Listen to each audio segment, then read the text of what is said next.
What we haven't talked about yet is the American journalist that was there for Times, not New York Times. He had a New York Times patch that said he had a New York Times press badge. But an American journalist was shot and killed in Ukraine after crossing a Ukrainian checkpoint over the weekend.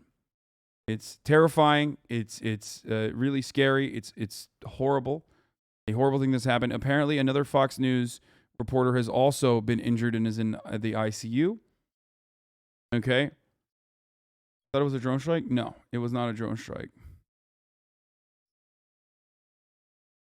Did they say why he had an old press badge? I don't know, but he was there because he was what is this? Award-winning U.S. journalist and filmmaker Brent Renaud killed in Ukraine. This is by the South China Morning Post. Okay, well. The Kyiv Independent probably has the most misinformation on all of Twitter.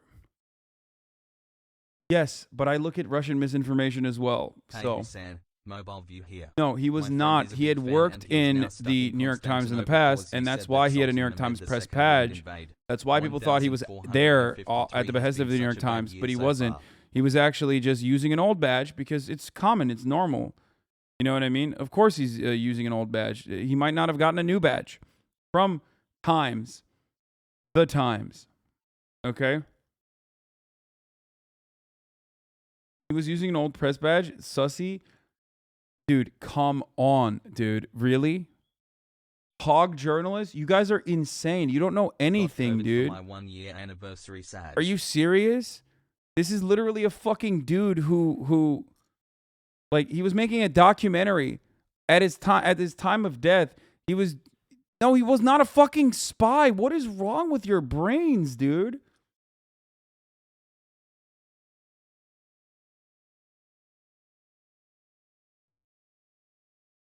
Guys, freelance journalism is a real concept. Not every journalist in active combat zones is going to be directly working as a full-time staffer on a fucking newspaper. That's one. Chat's Two, crazy. he was deliberately he was there because he was working on a report for I think for the Times as a part of Times' visual investigation unit. Okay? And before you call a fucking dead journalist a spy, literally look through their work, okay? You're talking about a guy who worked alongside Democracy Now!, who worked out of the same building as Democracy Now! If you listen to Democracy Now! Like I tell you to all the time, you would know this shit, okay? From the same facility originally, who got his start in the same public broadcasting office that Democracy Now! Is shot out of, who was a good dude. He was not a fucking bad dude at all. Now, he didn't work for the New York Times since 2015 yet. So this is his... Please, what is your name? Juan. Juan? So this is Juan, who is his actual cameraman. Like, this is the other person who he was there with.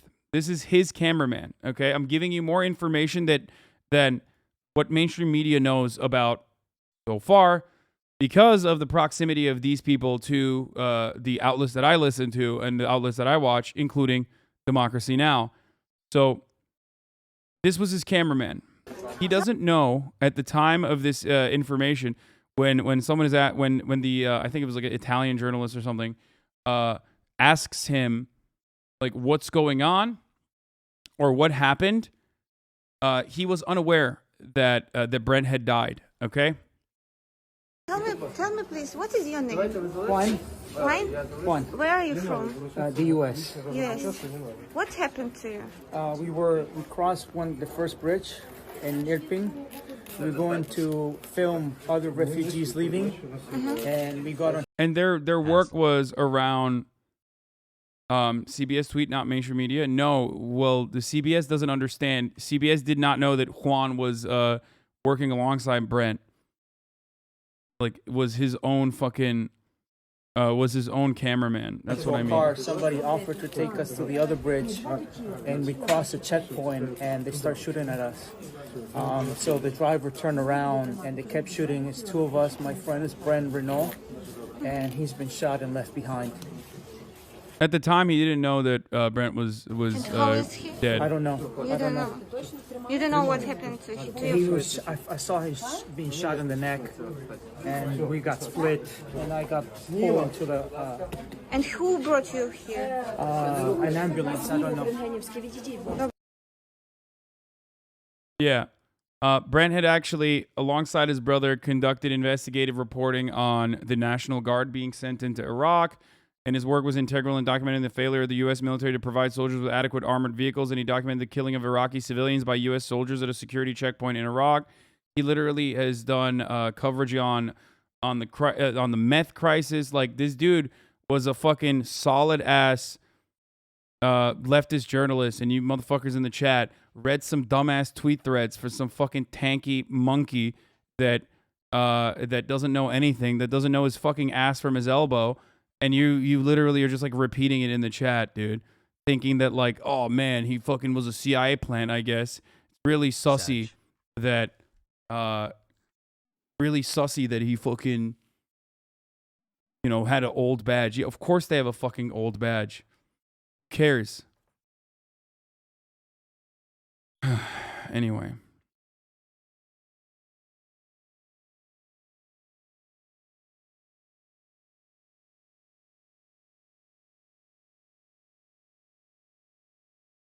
Fox News correspondent Benjamin Hall has been. And now we found out later today that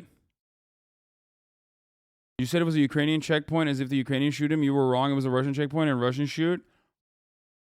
No, the area that they were in was all Ukrainians, if I'm not mistaken. The original suspicion was whether or not it was a Russian sniper, but it was after passing a Ukrainian checkpoint. All reporting. I want to go to CNN's Oliver Darcy with the latest. Oliver, what's how was he so careless if he's so experienced? What the fuck do you mean he was careless?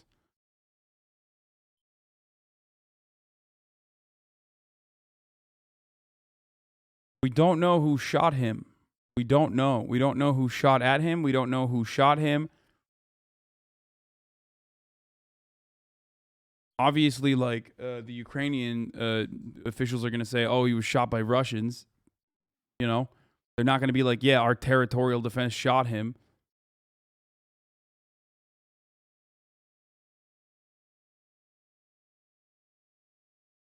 about this? Hey, Anderson. Yeah, details are slim, and this is, of course, news that we never want to report. But I do want to read to you a memo that Fox News CEO Suzanne Scott just put out to employees that offers a little bit more information. She said in a letter to employees that earlier today, their correspondent, Benjamin Hall, was injured while news gathering outside of Kiev in Ukraine. She Yeah, I mean, Ryan said this too. Yeah, the description from his eyewitness says Renaud was shot, and it seems only Ukrainian forces were in the area based on news reports, and he says the other possibility is a Russian sniper. Most of the reports describe Russian shelling of the area, and his colleague noted that there were Ukrainian checkpoints, both of which suggest Russians weren't in the immediate area. Like, opium, it was Russia. Dude, there's no fucking winners and losers in this. The only people that lose are literally, you know, just normal people that are trying to do what they're doing. Sag. And considering that we just talked about people with fucking cameras being considered saboteurs at the hands of the Ukrainian Territorial Defense Force, which is just untrained randos, it is not all that much of a fucking insane suspicion that it could have been a Ukrainian Territorial Defense Force shooting them, thinking that they were Russian saboteurs in the fucking fog of war. Especially because, like we mentioned, that is an area that is already being attacked by Russian shelling. There is you might never actually get the actual answer of what happened. I've been saying friendly fire happens, okay? And also, here, if you feel uncomfortable with this, Remember that even those casualties from friendly fire, even if it's casualties from friendly fucking fire, remember that it doesn't matter because there would be no friendly fire if Russia had not invaded. So understand that it's still Russia's fault when friendly fire does happen.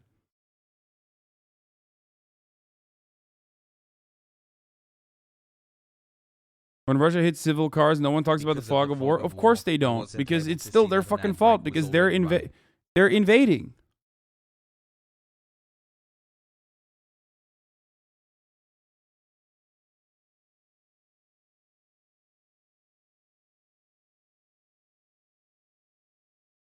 Just woke up in a cold sweat from my nap realizing it's my 7-month sub anniversary.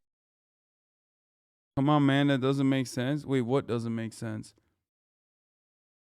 I think a lot of you guys just actually think. I think a lot of you guys actually fucking think that, you know, you just fucking turn on friendly fire and then turn off friendly fire in a combat zone or something. He says we have minimal level of details right now, but Ben is hospitalized and our teams on the ground are working to gather additional information.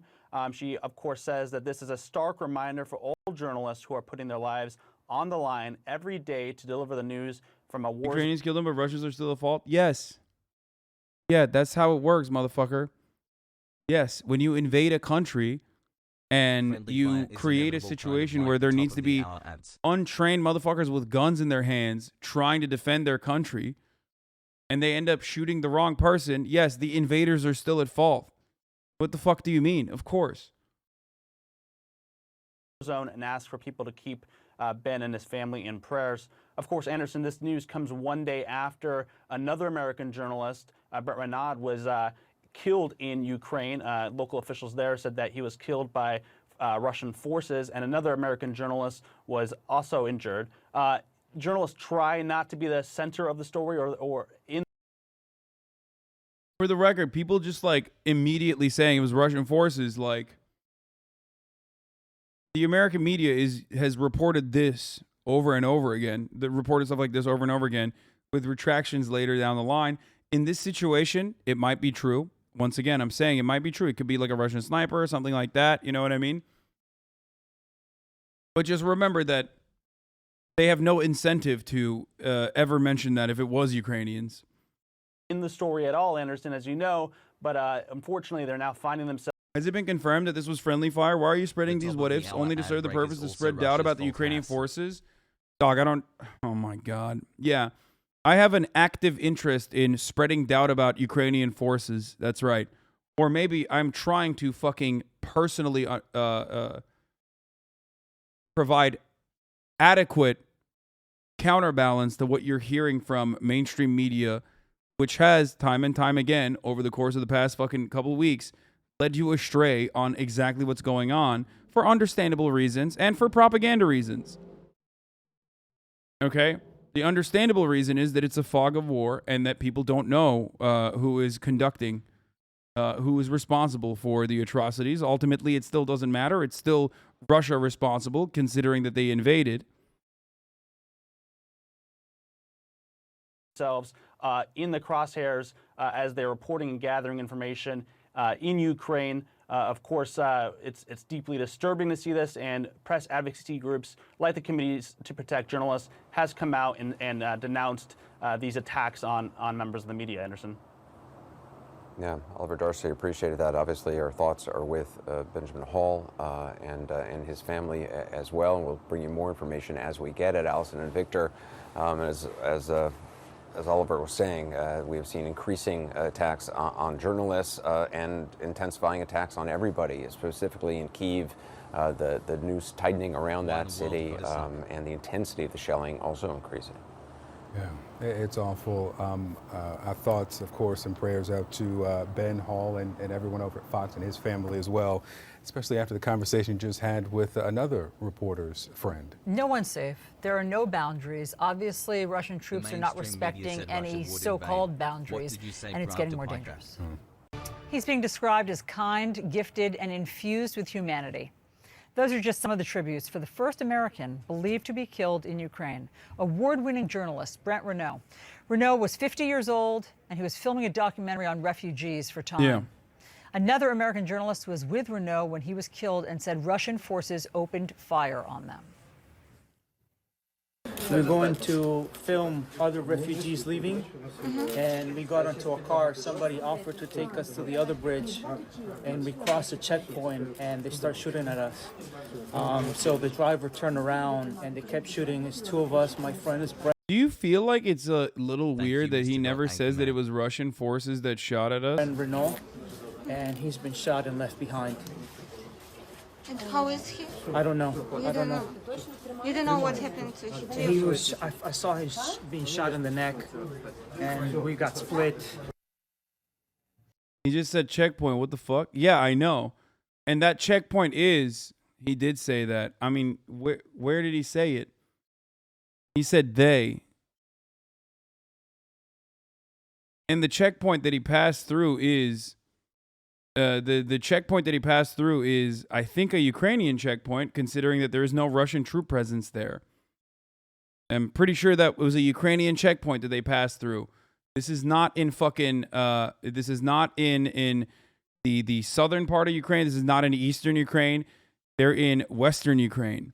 There are no Russian forces in the area. There are no Russian checkpoints in the area.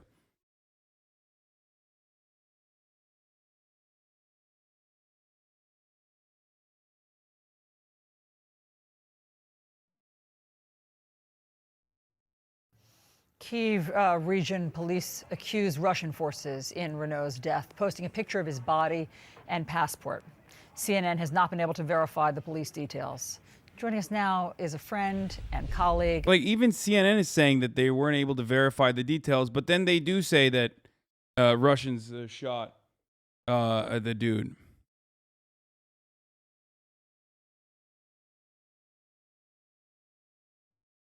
Brent Renaud, Jeff Newton. And Jeff came to know Renaud after hiring him for several projects for 60 Minutes. But once again, Vice News. For the record, it could be.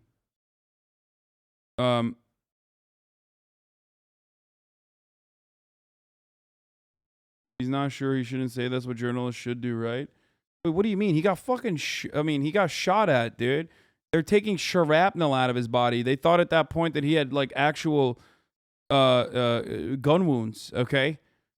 Like, he's not going to offer clarity there, I think.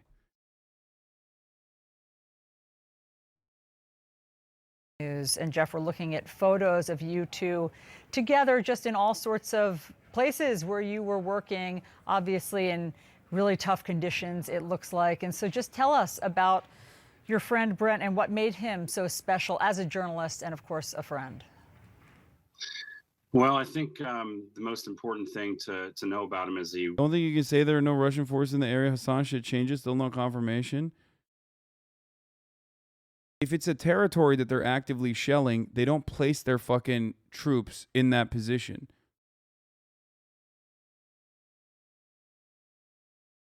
But most of the troop presence is in the south and east. The only time they would shell positions where they have like actual boots on the ground are positions when they have saboteurs that are pointing out what areas to blow up.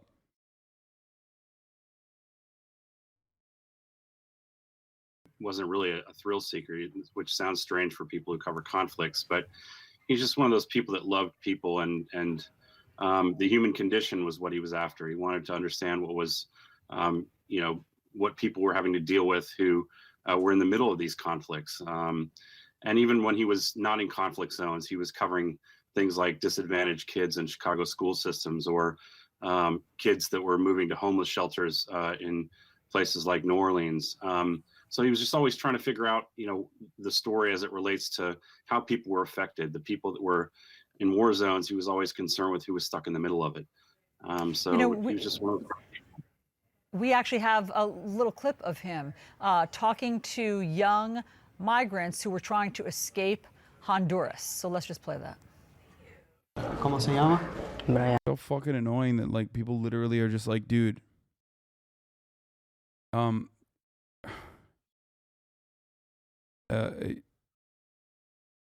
people are freaking the fuck out over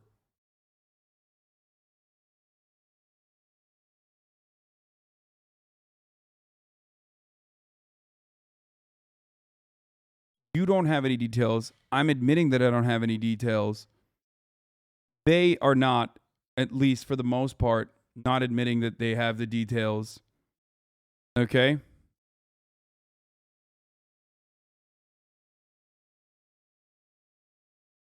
And the annoying part about this conversation is that you are certain. Like, there is no certainty in the situation, but you are certain about it.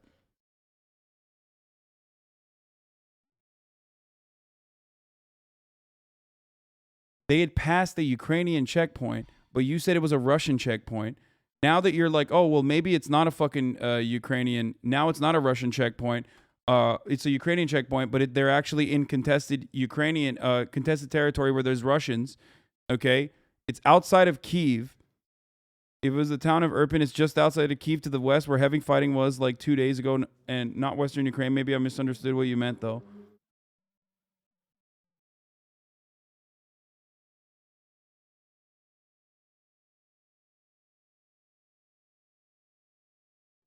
You don't know anything about what you're saying. Do you have a fucking clue how long I spent on 4chan? Get a grip.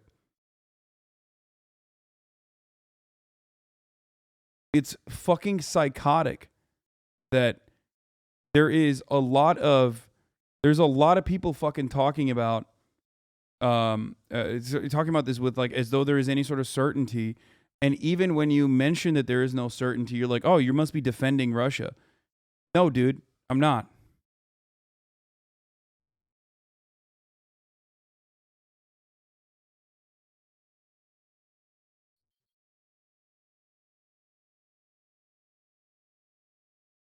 For the record, I've even said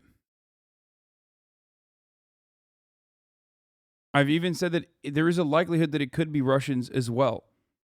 Like, I'm just not immediately running with, oh, they're definitely Russians. It's definitely Russian troops that shot him. It's definitely Russians that killed him. It must be Russians that killed him. Obviously, no one else would ever do anything.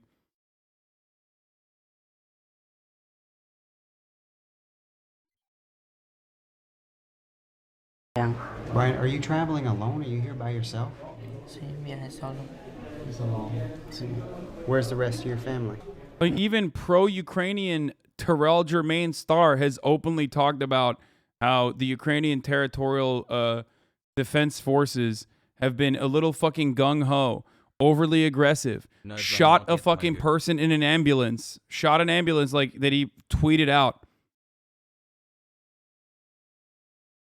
I respect why Ukraine organizes these groups, but as I've traveled throughout the country, I've found many of them to be rude, overly aggressive, one pulled a gun on me, and having cowboy attitudes. If these guys aren't better managed, it can end badly for the innocent folk. Frankly, if it wasn't for Andrew Kyiv being at my side as I do my reporting, I'd have left Ukraine. That's how uncomfortable these territorial defense people make me. Again, I respect why they're being organized, but they're getting out of control and are becoming dangerous. Which, by the way, is literally the fucking, like that. This dude is straight up a pro-Ukraine, openly pro-Ukraine guy.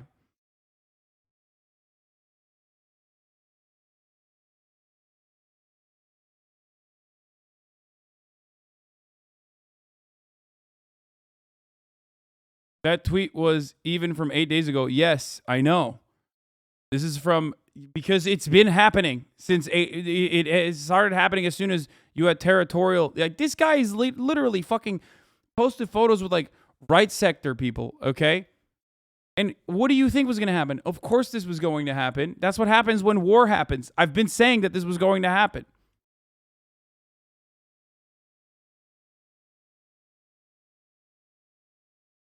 "14 months, baby." This is what happens when you have paranoid people who are understandably terrified that anyone and everyone could be a fucking Russian saboteur, and they don't even have proper training. And now they have even well-trained military members would probably, especially in the fog of war and how paranoid they are, if they were given orders that like there are people out there who are saboteurs that are running around trying to confuse you, they would start fucking shooting randomly at people too. Ukrainians should defend their land from a Russian invasion more politely. That guy? No, dumbass. He's the biggest Ukraine simp. Not only that, but also he's like literally a right sector simp. Shut the fuck up. You don't know what you're talking about. He's saying, understandably, even he's saying, understandably, that the territorial defense groups are terrifying and not great. It creates more victims, okay? It creates more victims. You know who dies in this situation? Not Russians. Ukrainians die in this situation. He's helping Russia by saying that, though. Dude, shut the fuck up. You don't know anything, okay? You don't know anything. You are a fucking baboon. He's helping Russia by saying that, though. Yeah, dude. He should just shut the fuck up. Like, this dude is actively... He works for the Atlantic Council, man. He's actively doing propaganda for the Ukrainian side. And even when he takes a step back and fucking mentions something, you're like, he's there. You're not there. He's fucking there. And you're still being like, oh, dude, he's helping Russia. Motherfucker, what are you doing? You've done nothing. You just sit around and fucking write Reddit threads, write on Reddit threads and like argue with people. You've done nothing. At least he's done more for fucking Ukraine than you have.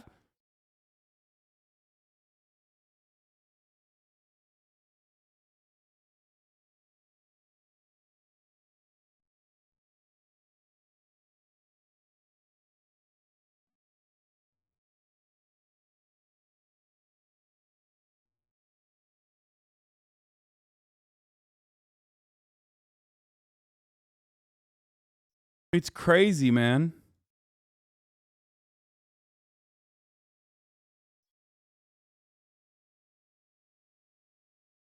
Do you think Ukraine should surrender?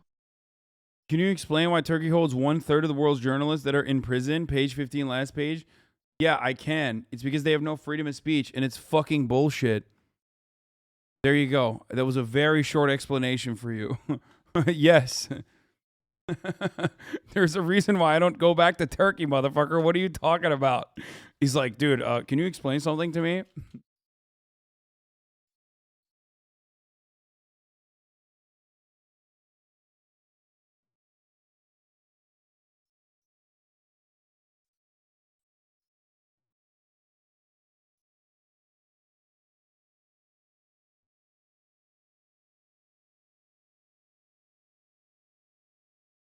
Turkey is not exactly too fond of people, openly talking about how shit it is. No les avisé porque los iba a poner. Why were the gang members after you? Para que les sirva a ellos porque quieren hacer guerra.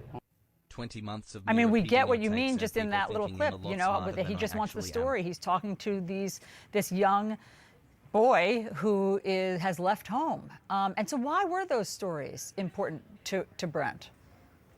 I think, you have to understand where he came from. He's a kid that grew up in Arkansas and went to Columbia, University, Ivy League school, and then became a Neiman Fellow at Harvard.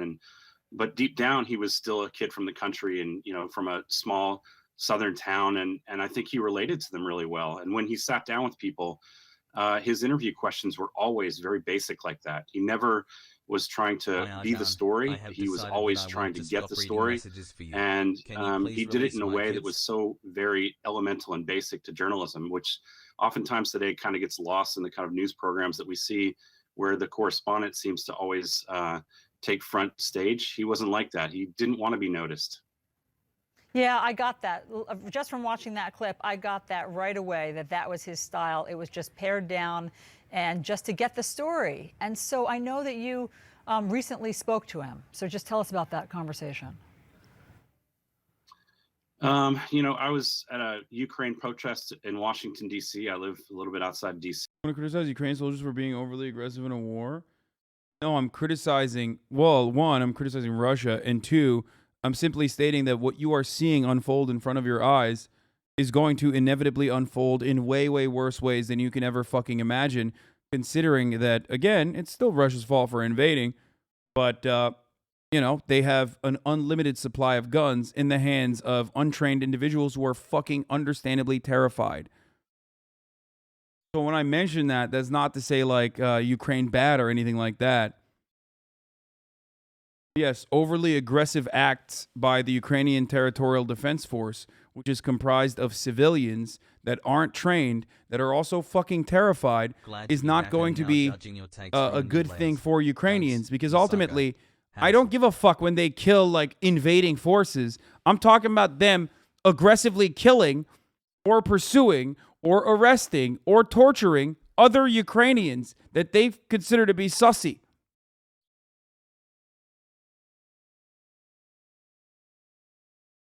That's insane. See, and he called me on the phone. He was looking for people who could help do fixing in Poland. What so-called innocent folk doing in a war zone is dumb to be there, and then even more stupid to complain about Ukrainian soldiers' attitude? Dude, the guys that we're talking about were fucking soldiers as of like yesterday. They were fucking civilians in the war zone. They have been turned into combatants now.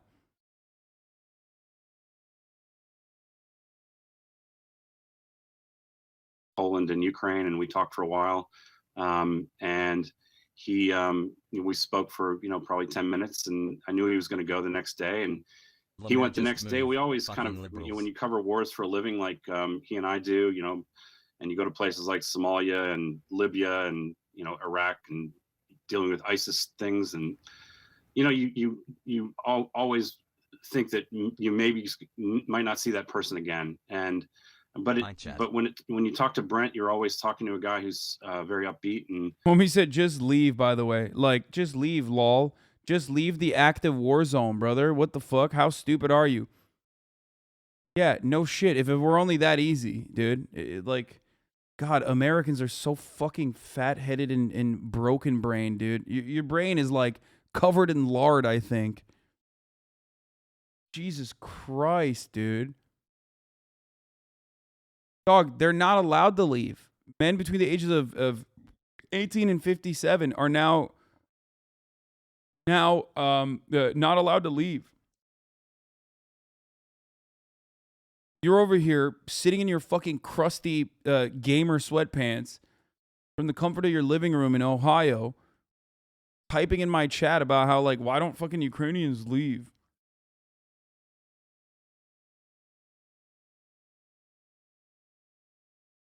Crazy, dude.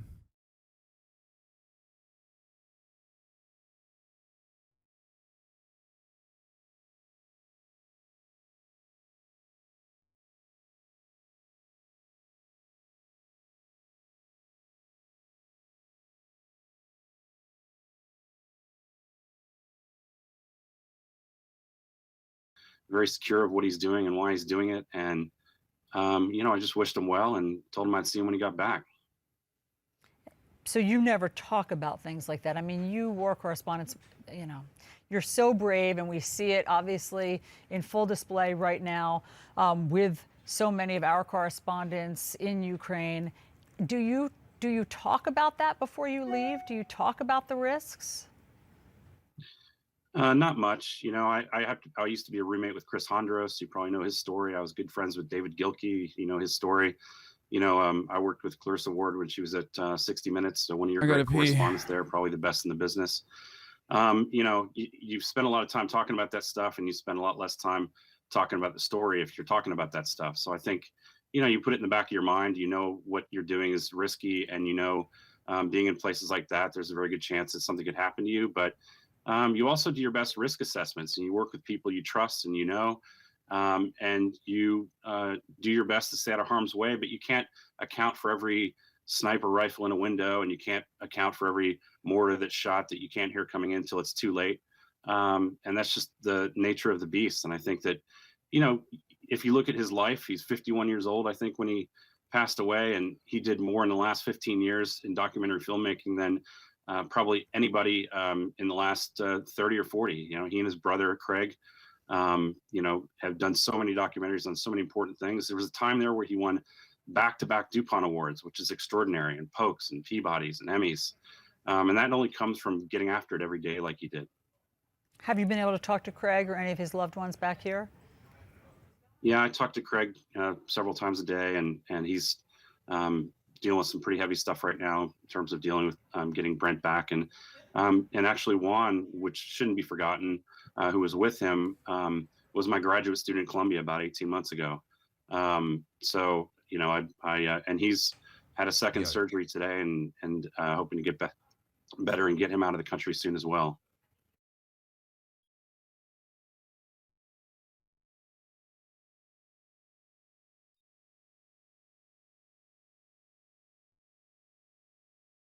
I had a chatter. Time on P recently was kind of weird. He told me 0.42, which seems pretty good compared to the 1.35 that you just had.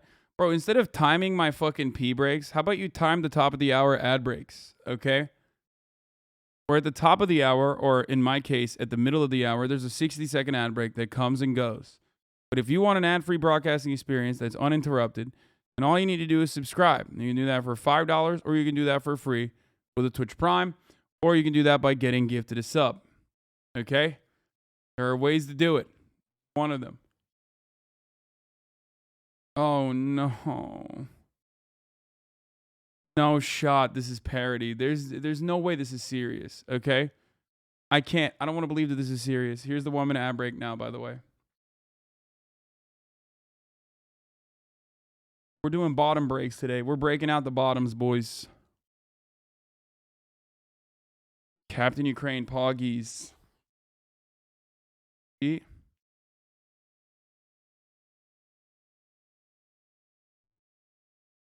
Just like Red Dawn. Wait, let me scroll through to see if there's gore here real quick.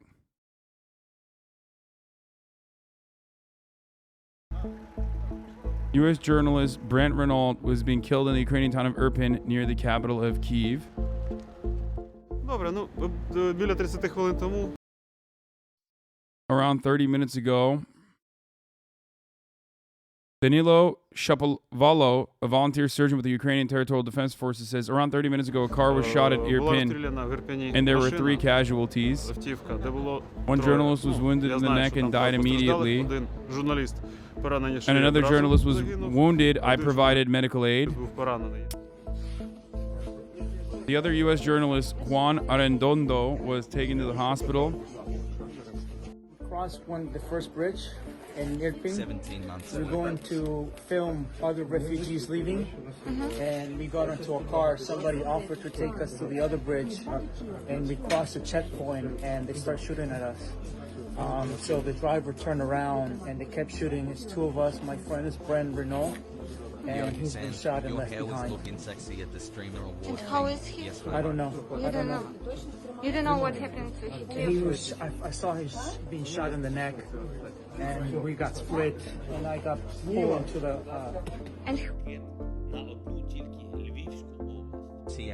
Ukraine's president condemned the attack.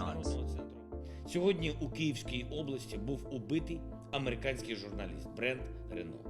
Його колега colleague was wounded. Це був свідомий It was a deliberate attack by Russian troops. They knew what they were doing. Що вони роблять, але схоже, не всі на заході знають. But it seems like everyone in the West knows what they're doing. Russian authorities have yet to comment on the events that led to Renault's death. I hope you're all right, Hasan. Renault was working on the region for Time Studios, according to a statement from the company. The 50-year-old award-winning filmmaker previously covered wars in Iraq and Afghanistan. Case closed. Why would the Ukrainian president lie about it?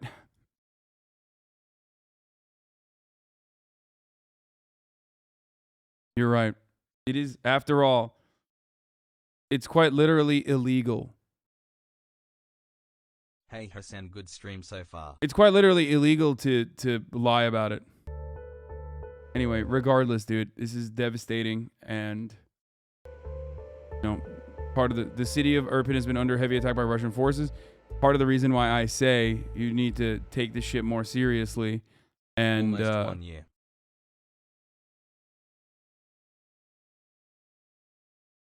Russia on Ukraine, Israel and Palestine, USA on Yemen. The Committee to Protect Journalists says the Ukrainian authorities blame the Russian forces was shot and killed in Irpin, Ukraine on Sunday, and his colleague Juan Arredondo was injured. Kyiv Regional Police blame Russian forces for the attack, but the exact circumstances remain unclear. Yeah, that's what more responsible. Dude, I can't watch this video. It says YouTube is not currently available on this device when you send me that. When will it be terminal, please? Hey, if you like this video, please subscribe and hit that bell so you don't miss out on any future videos.